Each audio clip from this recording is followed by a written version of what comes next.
जो राष्ट्रीय महामार्ग आहे त्यांच्यावर एक वाळूची डंपर त्याला सापडली आणि त्या डंपरवर त्यांनी कारवाई केली। म्हणजे नियमानुसार जो त्यांना कारवाई करण्याची जबाबदारी हा अधिकार आहे आणि त्यांच्याकडे प्रांत जळगाव चार्ज पण होता। तर या निमित्ताने शासकीय वाहनामध्ये ते उतरून त्यांनी कारवाई केली।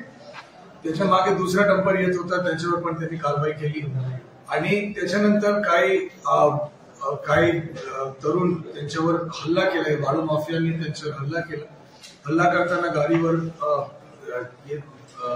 चोट म्हणजे गाडीला मारला, त्यांना मारला आणि त्याचे काही इंजुरीज त्याच्यामध्ये झालेल्या आहेत। याच्यानंतर त्याच्या जस्ट मागे आपले एक जळगाव जिल्ह्याचे एक तहसीलदार विजय बनसोडेजी त्याच्या जस्ट मागे आले आणि त्याला बघून ते सगळे पडून गेले। या संदर्भामध्ये काल गुन्हा दाखल करण्यात आली होती।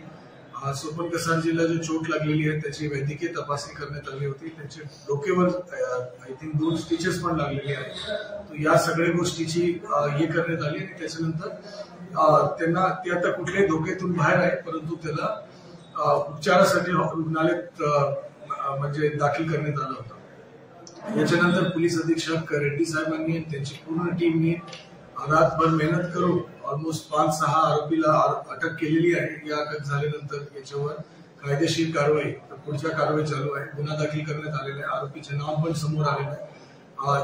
2 पैकी 1 डंपर जो त्यांना सापडला होता त्याला शासनाच्या नियमानुसार त्याला जप्ती करून जळगाव मध्ये जो सेंट्रल बिल्डिंग आहे त्या ठिकाणी जमा पण करण्यात आलेली आहे आणि दुसरा डंपर जो पडून गेला त्या डंपरचा शोध महसूल आणि पोलीस विभाग संयुक्तरित्या घेत आहे। महसूल विभागाच्या माध्यमातून आणि पोलीस विभागाच्या माध्यमातून मागच्या काही महिन्यामध्ये मोठ्या प्रमाणात वाळू माफिया विरोध कारवाई करण्यात आलेली आहे।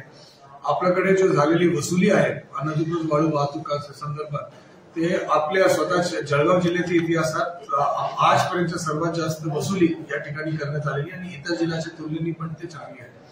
त्याबरोबर काही जो वसुलीमध्ये ज्या लोकांनी पैसे नाही भरले त्याचे मालमत्ताला जप्ती करून त्याची निलामी पण करण्यात आलेली एक मोठ्या प्रमाणात कारवाई झालेली आहे। त्याच्याशिवाय जो कामगार या वाळू माफियाच्या मध्ये काम करतात त्या सर्व लोकांवर प्रतिबंधात्मक कारवाई चॅप्टर केसेस जो आपण म्हणतो ते मोठ्या संख्येने करण्यात आलेले आहे।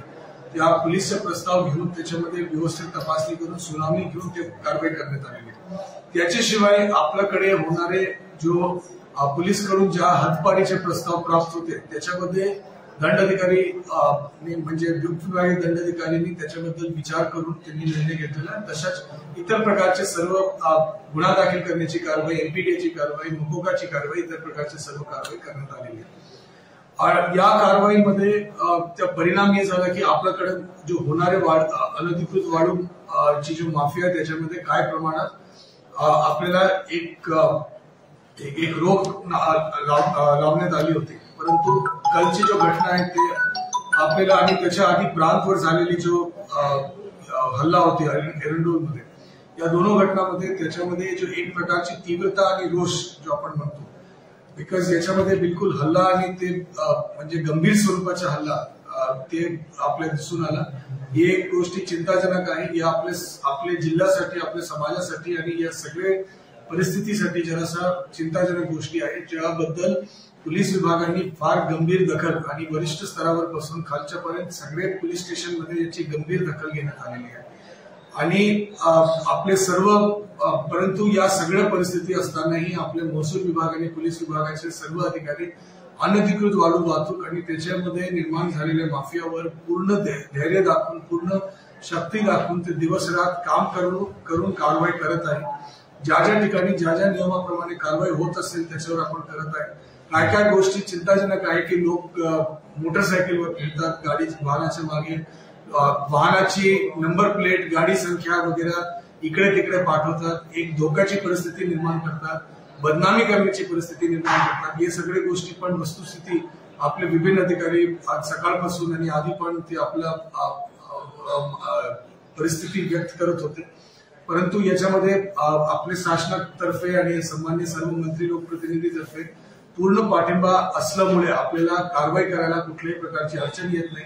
परंतु आपण नियमानुसार आणि या कारवाई करताना एक और गोष्टी असतो की आपल्याला जोशनं कारवाई करायची नसतो, बिलकुल नियमानुसार कारवाई करायची असतो। नियमानुसार कारवाई करण्यासाठी आपली जो पद्धतीमध्ये आधीपासून कारवाई चालू होती त्या सेम पद्धतीमध्ये कारवाई चालू राहणार आहे आणि अधिकृत वाढ उपलब्ध करून देण्यासाठी आणि इतर वाढीचे इतर पर्याय उपलब्ध करून देण्यासाठी महसूल विभागाने आधी पण हे घेतला होता. आता पर्यावरण जनसुनावणी घेऊन आणि सगळे पर्यावरणाची मान्यता घेऊन 38 वाळूकड आपल्याला लागणाऱ्या वाळूपेक्षा दुप्पट वाळू आपल्याला अधिकृत रीती त्याच्या टेंडरमध्ये येणार आहे. माझी सर्वांना विनंती आहे की आपण टेंडर भरा आणि अधिकृत रीती वाळूचं उत्खनन करा आणि शासनाला कुठल्याही प्रकारच्या नुकसान होणे त्याच्याबद्दल आपण दक्षता घेऊ आणि अनधिकृतपणे म्हणजे धंद्यात राहणाऱ्या लोकांना अजिबात पाठिंबा देऊ नका. आपल्याला वाटत असेल की आपल्या कुठल्या बांधकामासाठी आपण अनधिकृतपणे उत्खनन झालेल्या या वाहतूक झालेल्या वाळूचा आपण वापर करतात, परंतु त्याचा परिणाम आपल्या समाजाला, आपल्या जिल्ह्याला, आपले ओव्हरऑल शांतताच्या परिस्थितीमध्ये फार वाईट असतो. तरुणांचे आयुष्य बर्बाद होतो की त्यांना वाटते की यासारखा धंदा केला तो मला एक काय उत्पन्न मिळेल, परंतु या शॉर्टकटच्या धंद्यामध्ये त्यांचे आयुष्य बर्बाद होतो. त्यांच्यावर इकडे गुन्हा दाखल झाला, त्यांच्यावर इतर प्रकारचे कारवाई झाले, तो चांगले शिकलेल्या तरुणांचे पण आयुष्य बर्बाद होतो. माझी सर्वांना विनंती आहे की याच्यामध्ये आपण कुठल्याही प्रकारचे पाठिंबा देऊ नका आणि याचं कारण आहे की यदि आपण खरेदी करणं बंद केलं तर पाठिंबा 100% बंद होईल.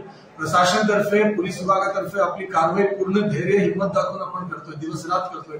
दिवसभर 8-12 तास कार्यालयामध्ये काम केल्यानंतर रात्रीमध्ये 6-6 तास लोक फिरून राहिले आणि फक्त 3 ते 4 तास लोक झोपून राहिले. एवढा मेहनत करून लोक कारवाई करताय आणि यासारखा एक घटना घडली याबद्दल एक सगळ्यांना दुःख आहे.